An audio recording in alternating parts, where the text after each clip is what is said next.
Okay, so next up is a presentation. The title is "The Tobacco Industry Targets LGBTQ plus Youth and How the LGBTQ plus Youth Communities are Fighting Back." And this presentation is by Genesis Merriman and Amaya Wooding, who are both from the LGBTQ Minus Tobacco organization.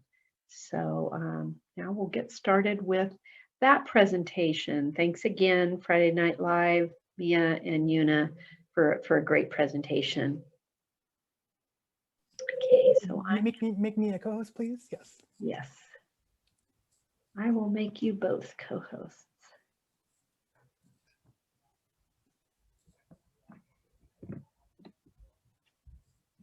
Okay, great.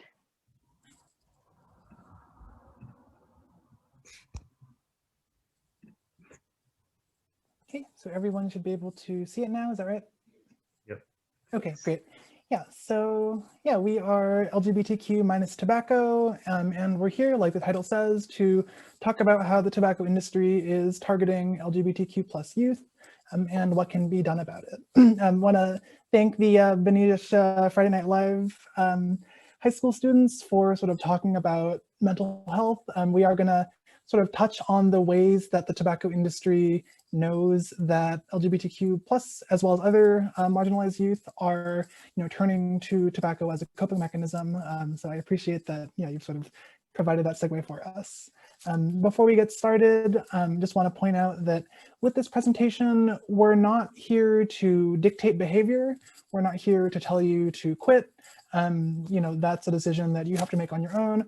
What we're here to talk about is the efforts of a tobacco industry, a for-profit industry, and how it is exploiting, characteristics of our population in an effort to get us addicted for life. So with that, we'll move on. Yeah, and before we jump in, we just wanted to define tobacco. So basically, we define tobacco the same way that California law does, which is anything that has nicotine in it or anything that is used to take in nicotine. So of course, this includes the traditional cigarettes, but also e-cigarettes, cigars, nicotine powder products, chews, and more, many of which you can see on the slide here. So when we talk about tobacco today and reference tobacco, this is what we mean. Yeah, and so just to round out maybe what you've heard in your health class, here's some information about tobacco and nicotine more generally. So tobacco use is the leading cause of preventable death across every racial group in the United States, as well as for LGBTQ people.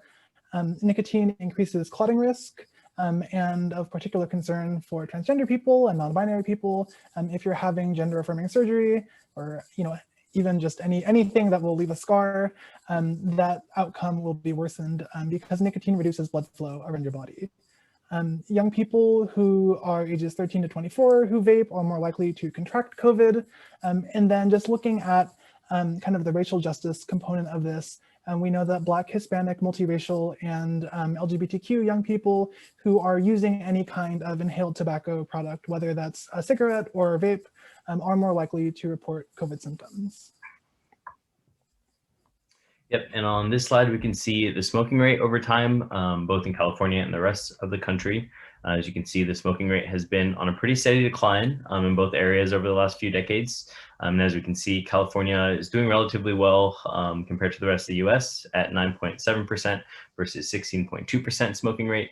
But as we'll see in the next slides, smoking rates are still high in certain communities. Yeah, so let's look at what some of those communities are.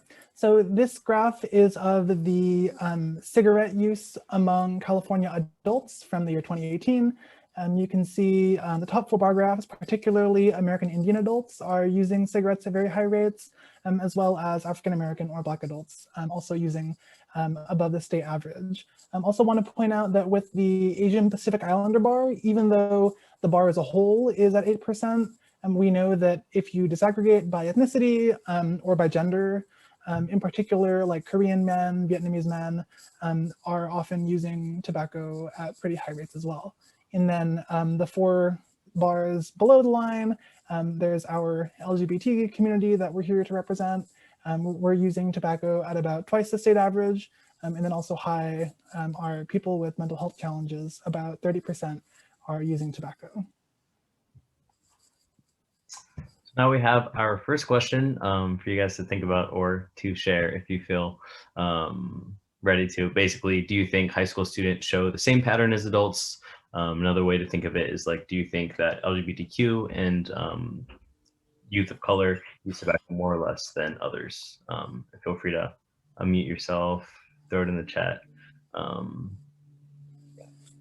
I think high school students, not saying like specific people, but like people, like there's a lot of people there that I've seen like walking around vaping and stuff. And Maybe for social reasons because they have friends around them. Yeah.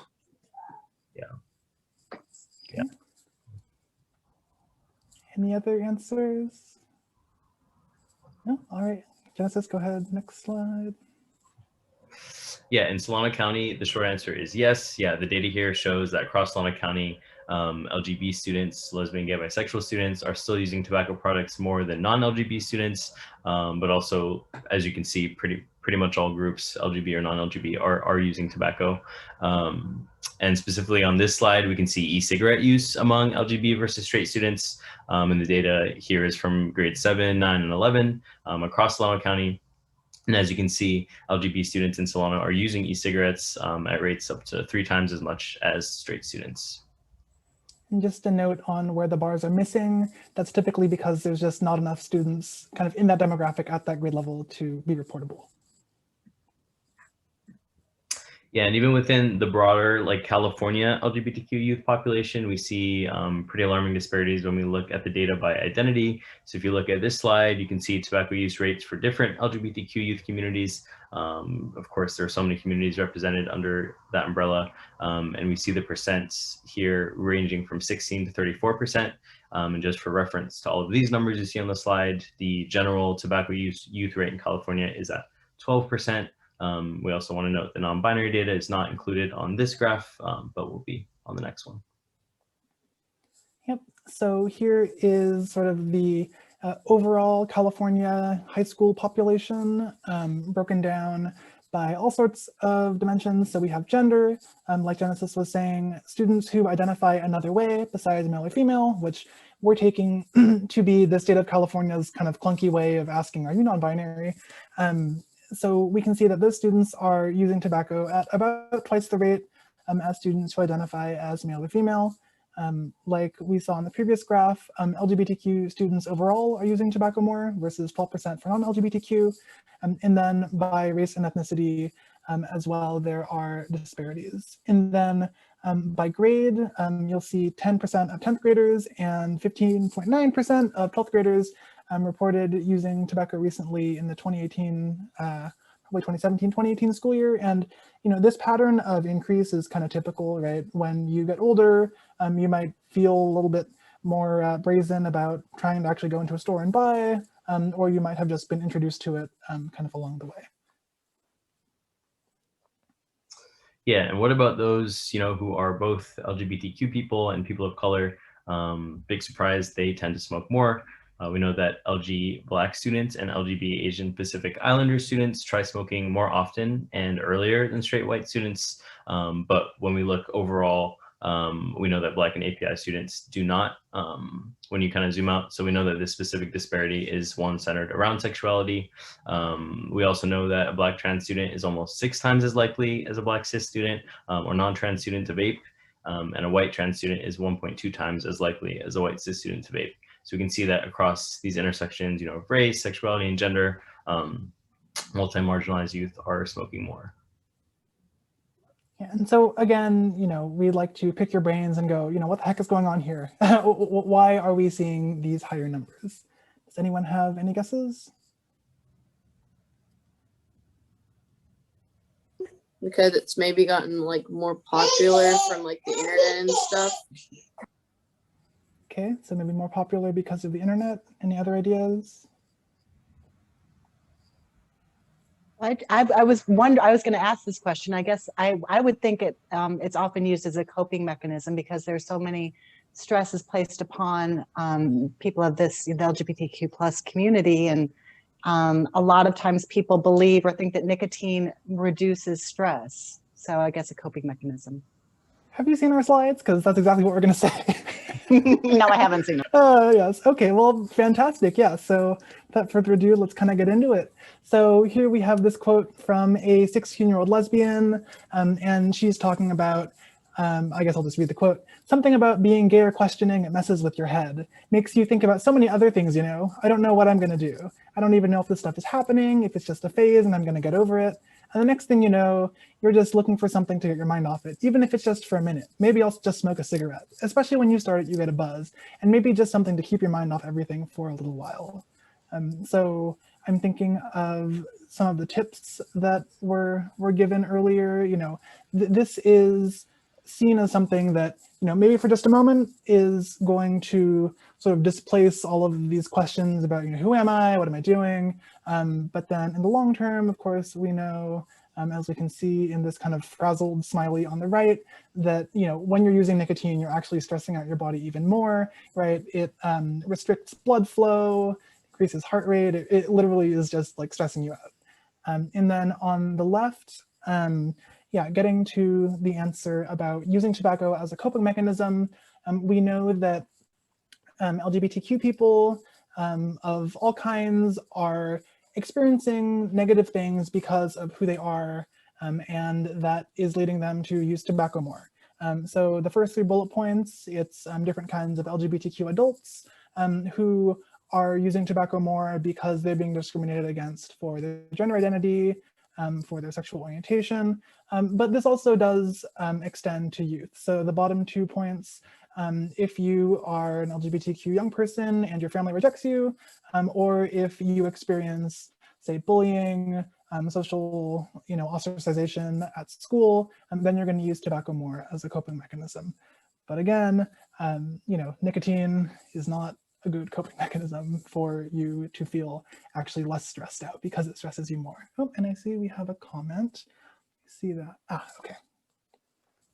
Yeah, and so just to kind of bring this out, so first, noting that, you know, even in Benicia, there is a disparity among what LGB, so lesbian, gay, bisexual students versus straight students are experiencing in terms of kind of the mental health baseline. So 72% of juniors who are lesbian, gay, or bisexual reported chronic sadness or hopelessness in the last 12 months versus 34% of straight students. I believe this data is from 2017-18, but it could be more recent. I can check. But just to kind of, you know, broaden the horizon from just lesbian, gay, bisexual, transgender students to kind of all students, we know that there are a variety of experiences that you can have in your life that, you know, are tough and that tend to increase tobacco usage, make it more severe. So that includes also racial discrimination. It includes if you know, are unstably housed, if you're going through financial hardship. And then this last bullet point, changes in life circumstance. So if you know, get divorced, if someone close to you dies, all of those are stressors that, you know, can lead to uptake in tobacco as a coping mechanism. Yep, and this little penguin here is telling us it's time for a temp check. So we would love to hear from you again. Just like, yeah, how do you feel about this stuff? What are your reactions so far? Does it make sense to you? Is it reflecting kind of your personal experience with tobacco products? Yeah, we'd love to hear from you.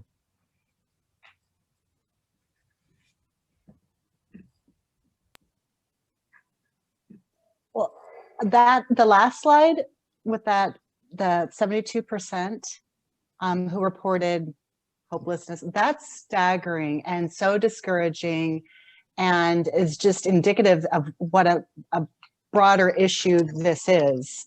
And it seems like the nicotine or the addictions is a symptom of the problem, but that right there is just, it's hard to even see that. That's such a high, when you think of it, really, 3 out of every 4 in that community. So that was hard for me to see that. Yeah, and I will say, we've kind of looked at these numbers all across the county, all across the state, and they're pretty similar in just kind of the level of the disparity. It's 1 to 2 or 1 to 3 pretty consistently across the board, even in California, which we like to think of as a pretty friendly place for LGBTQ youth. So yeah, it's definitely a symptom of something broader. And speaking of kind of, I guess the tobacco industry is sort of being aware that our communities are looking for some kind of social acceptance, some kind of belonging. I present these ads. So this is from the e-cigarette company Blue Cig. And so we're going to ask, what makes this ad relevant to LGBTQ people? What do you see?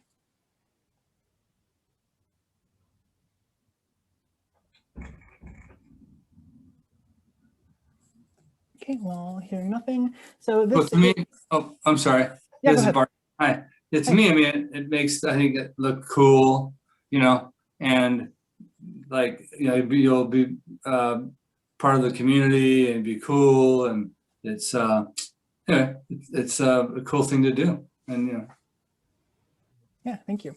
And it kind of reminds me of the old commercials back in the whenever 80s, I guess, when smoking was depicted as cool, and she's a beautiful trans woman smoking, and so it puts off an image that you're cool if you do that.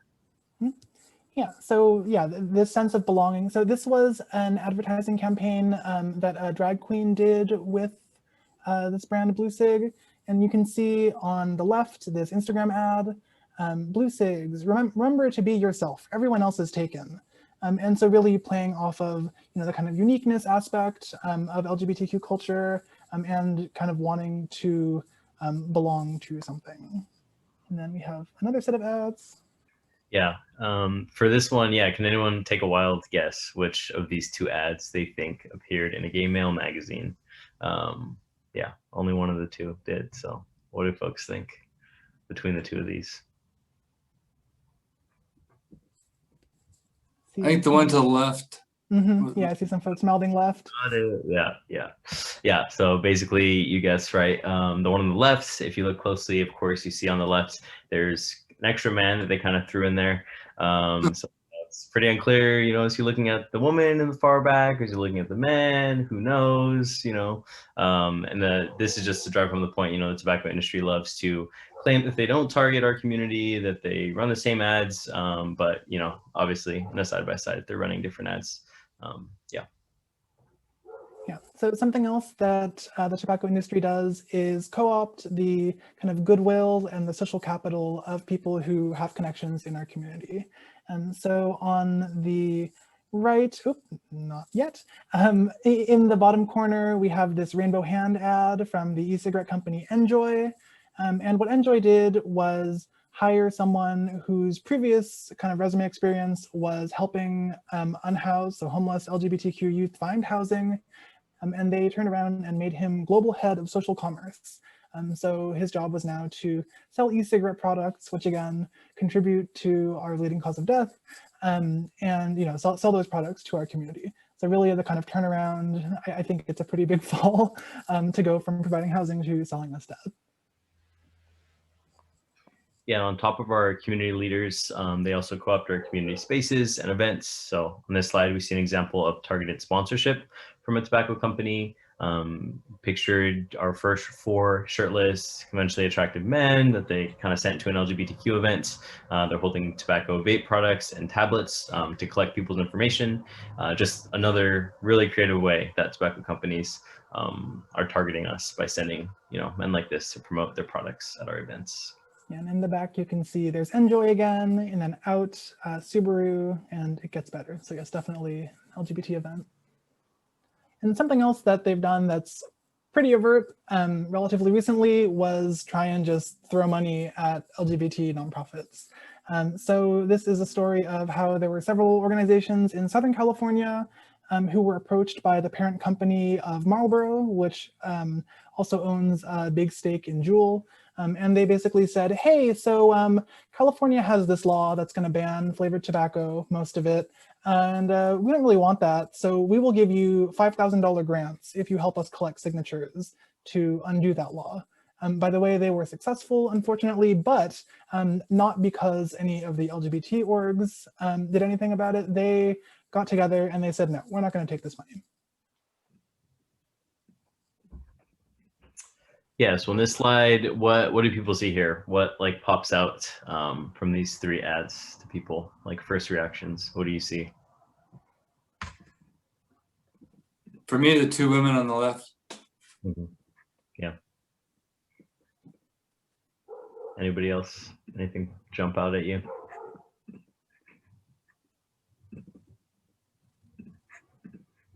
Well, the theme of choice and freedom, that really pops out, that you can choose, you have the right to these products. Yeah, definitely. Yeah, and they're definitely meant to pop out that way. For these three ads, just three more examples, of this targeted advertising that we've been talking about.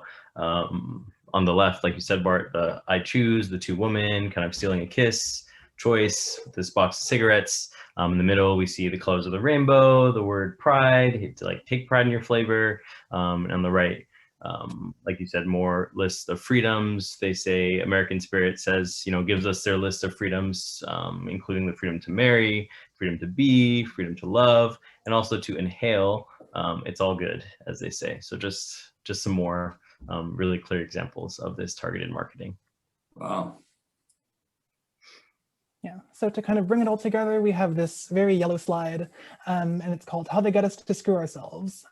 So it starts at the top, our communities, and I do want to point out that there are parallels to this along kind of racial justice lines as well, but this example is kind of LGBT specific.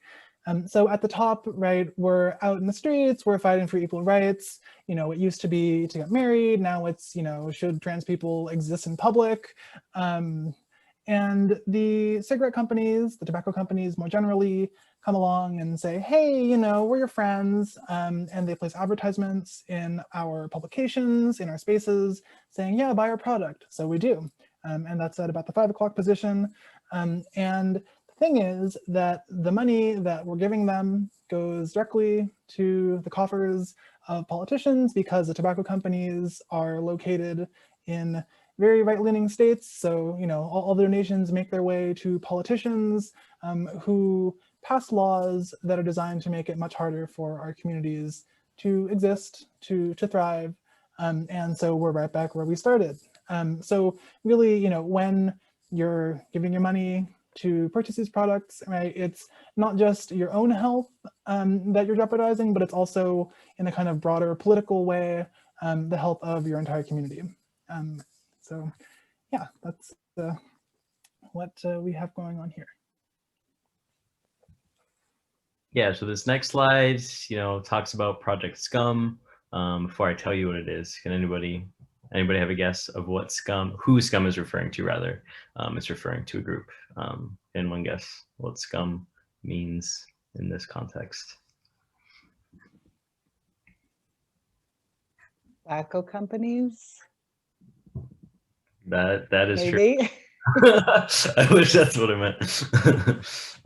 Yeah, Scum. So Project Scum was actually like a tobacco industry marketing plan. So it was a plan from the industry, but Project Scum pretty much refers to our population, basically the LGBTQ community, also the unhoused community. They say that it stands for subculture urban marketing. But if you look, at the documents from the industry, it's really specifically naming the gay population in the Castro as the target of this project, as well as the unhoused population in the Tenderloin, both in San Francisco.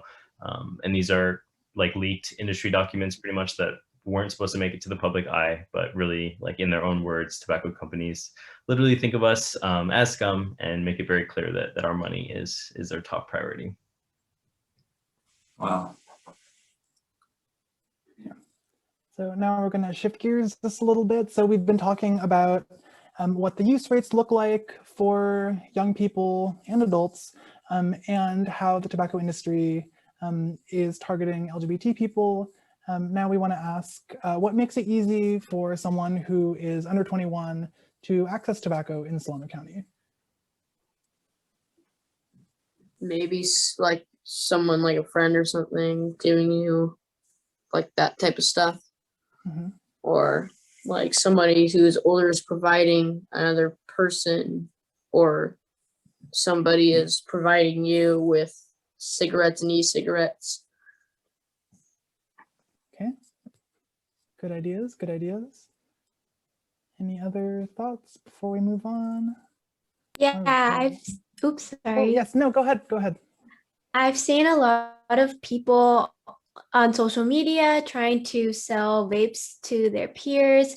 And I also think that there are some stores that actually sell to youth or don't really check, or maybe they pretend to be adults when they're purchasing, or even asking their family members to purchase for them. Well, thanks for that. Okay, so with that, we'll move on to the next slide. So we're going to be talking first about kind of general tobacco industry tactics that are used. So yeah, definitely, I bet the e-cigarettes, the vapes that you're talking about, probably flavored, right? Some kind, yeah, I see nodding. So 85% of California high schoolers who are using, vapes or cigars, little cigars, the great majority of these young people are using a flavored tobacco product. And then specifically for e-cigarettes, we know that they're designed to look sleek, look like a flash drive, look like a highlighter. But we know that if you use an e-cigarette and you're a young person, a year later, you are between 7 and 8 times more likely to have tried and continue to be using cigarettes. And this number, I've only been doing this work for a couple of years, but it seems like it keeps climbing, because I remember when it was like 2 times or 3 times or 4 times. And we'll get to it, but the reason for this is that these products have so much nicotine in them nowadays that you're basically hooked kind of before you know it. Yeah, and another big driver of youth tobacco use are, of course, these e-cigarettes, these vape products that we've been talking about, which have, of course, exploded in popularity recently. This is especially alarming considering that young people who try e-cigarettes are up to 8 times more likely to become smokers a year later.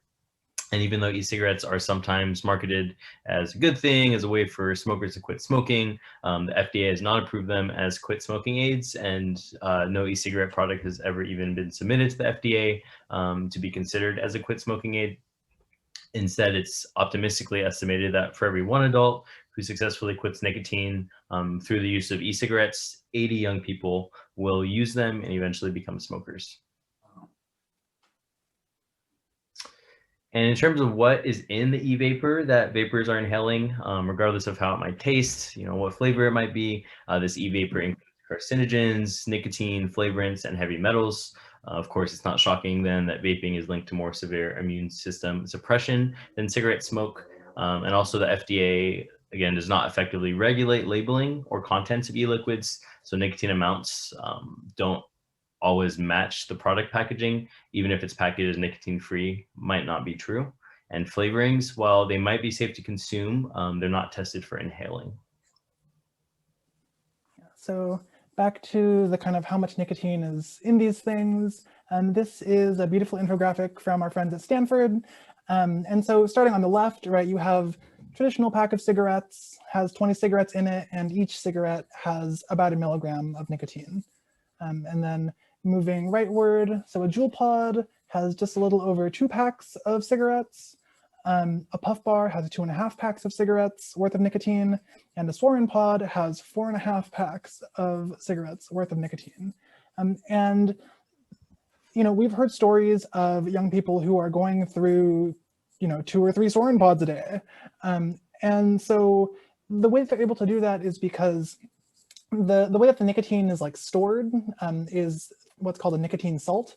So the industry actually adjusts the pH to make it easier to breathe. Because otherwise, if you were to attempt to smoke 4.5 packs of cigarettes, right, it would just be so harsh that you would probably give up halfway through. But because of this new formulation with the nicotine salts, you can just keep breathing. So really, that's what's contributing to this kind of the on-ramp of traditional cigarette smoking that we were talking about earlier. So yeah, just so much nicotine in these products. Oh, Genesis, actually, this is your slide. Yeah, there's another thing that makes it easier for Solana youth. I'm going back to the question we're thinking about, is just retailers literally selling to Solana youth. So on this slide, we see data from the Stake Act showing the illegal sales rate in Vallejo and Fairfield over the past few years. So 45% of Vallejo stores visited in 2018 illegally sold tobacco to an underage person. In 2020, it was at 30%. In Fairfield, 13 and 21.6% of stores sold to youth in 2018 and 2019. And these are just alarmingly high rates for retailers to be selling tobacco to youth under 21. Yeah, and then another way that youth are enticed into tobacco is through cigarillos. So what a cigarillo is basically a kind of roll of tobacco, which is like what's in a cigarette, except for instead of being wrapped in paper, it's wrapped in an actual tobacco leaf, so even more nicotine. And just looking at these products, right, you can see along the top, very advertised, 2 for $1.49, 3 for 99 cents. So they are really cheap. And we also know that the tobacco industry, kind of on a macro scale, actually lowers the prices for these products in areas that are lower income and have more people of color.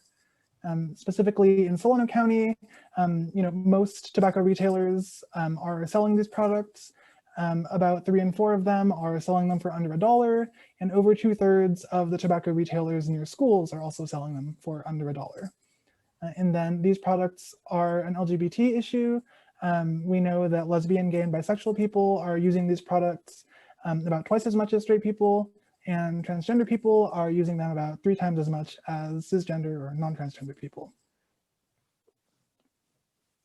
Yeah, and so why do these prices matter? Why does it matter? Why are we so concerned about these cheap products? On this slide, we can see the relationship between the amount of youth who smoke and the price of a pack of cigarettes.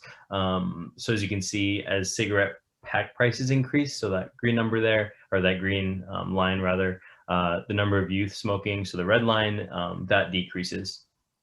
And if you look closely, we can see that the opposite is also true. So when prices drop, youth smoking rises. There are over 100 studies that support this association. So this is why price and getting rid of these really cheap products is such an important part of our work in Solano. Yeah, and I want to point out that Benicia, the city of Benicia, already has a lot of these policies that we're going to talk about actually put into place. But where it doesn't, right, is neighboring Vallejo, and we know we've heard stories about young people who are able to, cross the border, if you will, and access these products. So that's why for Vallejo, we're talking about a very similar suite of policy options. So that's getting stores to stop selling e-cigarettes and flavors. This policy exists in Benicia already. Raising prices and getting rid of cheap tobacco. Again, this also exists in Benicia, as well as making sure that stores aren't selling to underage youth. Right? So really, when we're talking about ways to make a healthy environment, right, it's not enough that it's just Benicia, right? It needs to be this more regional effort. So that's why we are looking at Vallejo as well as unincorporated Solano County. And yeah, Genesis. Yeah. So finally, as we wrap up, we have a quick presentation evaluation survey that we would love if you could complete for us. It only takes like about a minute. We're just looking for feedback always to improve these presentations. Our project is also gathering endorsements for our educational campaign from community members, from community groups in Solano. So we would love your endorsement if you feel called to do so as well. And I will drop both links. There's a link to the survey and there's a link to the endorsement form. I'll drop them both in the chat. But yeah, I think we have our contact and social media, but yeah, and I can also drop my email in the chat, but yeah, in terms of slides, I think that's the end. But thank you all for your attention, your time, your answers, your participation. I know it's late on a Wednesday evening, so we really appreciate it. And if you have any questions, I think we have time as well.